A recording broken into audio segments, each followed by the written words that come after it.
know you could be the winner if you really wanted to, right? But the problem is you keep playing that what if game. What if it don't work? What if I fail? Nah, flip it. What if it does work? And what if you win? Then what? You're gonna be sitting there happy, right?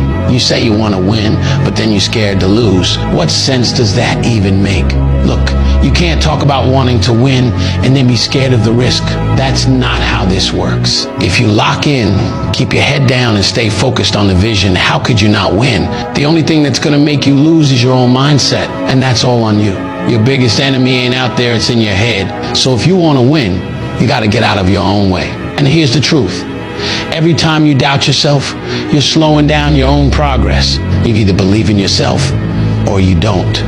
There's no in between. If you keep second guessing everything, you're already losing. But when you stop playing scared and start moving like you're built for this, you'll see everything change. So stop thinking about what could go wrong and start focusing on what's gonna go right.